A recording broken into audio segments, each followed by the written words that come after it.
భారతదేశాన్ని కొల్లగొట్టుకుపోయేవారు చనిపోయిన వారు లేవాలి. నువ్వు నిలబడి మాట్లాడు.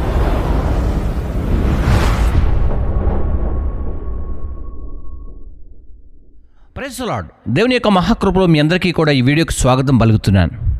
రాజమండ్రి నుండి సికింద్రాబాద్ ప్రాంతానికి మరి సహోదరులు ప్రవీణ్ పగడాల్ గారి యొక్క పార్థివ దేహంను తీసుకొచ్చారు.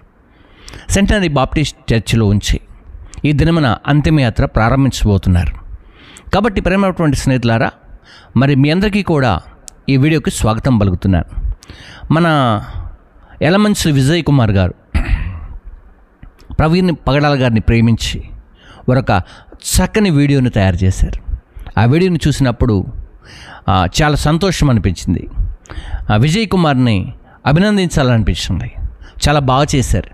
సో ముందుగా మీ అందరి కొరకు ఆ వీడియో.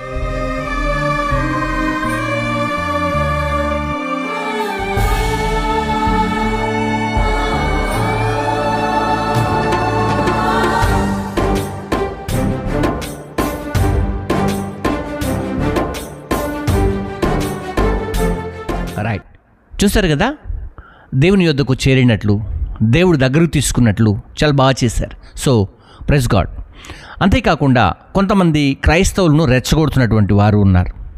సోషల్ మీడియా ద్వారా మీడియాలో వస్తున్నటువంటి వార్తలను బట్టి కొంతమంది క్రైస్తవ్యాన్ని రెచ్చగొడుతున్నారు. ఒక పక్కన హైందవ్యాన్ని కూడా రెచ్చగొడుతున్నారు, మరొక పక్కన ముస్లిమ్స్లను కూడా రెచ్చగొడుతున్నారు.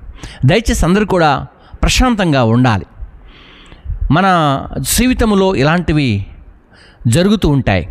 క్రైస్తవ జీవితమే ఇలా ఉంటుంది. క్రైస్తవ బ్రతుకు ఇలా ఉంటుంది. బ్రతుకుంటే క్రీస్తే, చావైతే లాభమే అని వాక్యం ప్రకటిస్తూ ఉంది. యేసుక్రీస్తు వారి యొక్క మరణ పునరుద్ధానములు నేర్చుకున్నటువంటి సావుకులుగా ప్రశాంతత అనేది చాలా ప్రాముఖ్యమైనది. సమాధానపరచువారు ధన్యులు. సమాధానంగా ఉండాలి. మనం గడిచిన దినాల్లో మనం చూసాం, ఒరిస్సా ప్రాంతంలో దైవ సావుకులని ఒక కారులో తన కుమారులతో పాటు అగ్నికి హావుతి చేసినప్పుడు రాష్ట్రమంతా స్పందించింది. సో అలాగనే ఈరోజు కూడా జరిగింది. ఆ రోజున ప్రశాంతత ఎలా ప్రాముఖ్యమైందో ఈరోజు కూడా ప్రాముఖ్యమైనటువంటి విషయం. అయితే సహోదరులు మాట్లాడుతున్నారు వారి మరణానికి ముందుగా తెలిసినట్లుగా, అర్థమైనట్లుగా, నాకు థ్రెడ్స్ ఉన్నాయని మాట్లాడుతూ తను ప్రసంగించినటువంటి ప్రసంగాలు ఉన్నాయి. సో అందులో ఒక రెండు విషయాలు మీ కొరకు ఈ వీడియో. ఈ రాజును తెలుసుకున్న తర్వాత నిలబడుకుని మాట్లాడుతూ ఉంటే దేవుని వాక్యం చెప్తుంది, అపోస్తుల కార్యం 6వ అధ్యాయంలో, ఆయన వారి వాగ్దాటిని నిర్వహించలేకపోయిరి. స్టెఫెనును వారు నిలువరించలేకపోయారు. ఎందుకు అనంటే డునామిస్, అద్భుత కార్యాలు, ఆశ్చర్య కార్యాలు. నువ్వు నిలబడి మాట్లాడితే రోగులకు స్వస్థత, నువ్వు నిలబడి చేతులుంచితే చనిపోయిన వారు లేవాలి. నువ్వు నిలబడి మాట్లాడగా భారతదేశాన్ని కొల్లగొట్టుకుపోయేవారే వచ్చారు. భారతదేశ నిర్మాణంలో ఎవరైనా ఉన్నారు అని అంటే ఎవరున్నారు అన్నటువంటి అంశాన్ని మనం ఈరోజు చూస్తాం.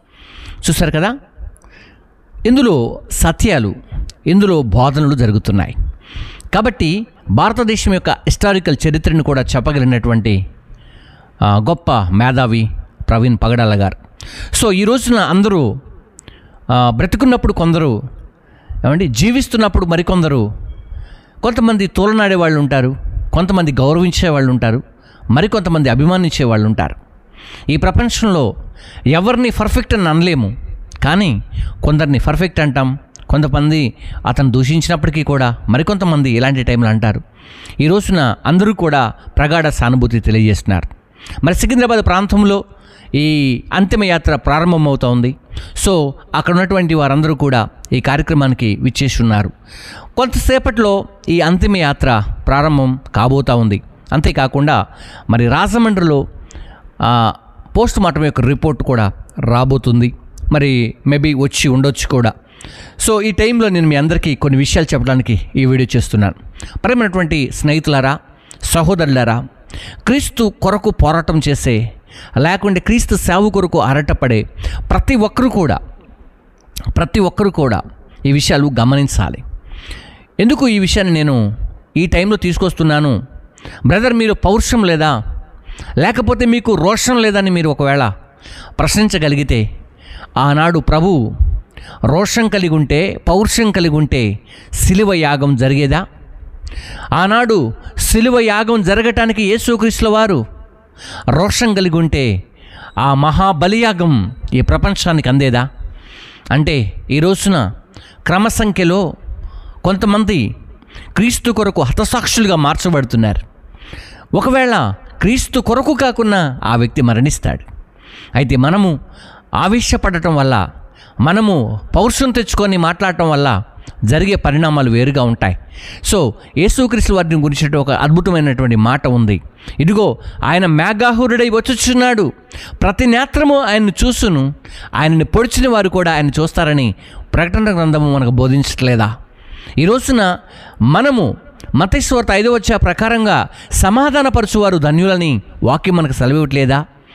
అయితే ఆనాడు మరి ఒరిస్సా రాష్ట్రంలో చనిపోయినటువంటి సహోదరుల యొక్క ఆ జీవితాన్ని చూసినప్పుడు పౌరుషము రోషము పుట్టుకొచ్చినప్పుడు తన భార్య ఎవరైతే కాల్చివేశారో వారిని క్షమించలేదా?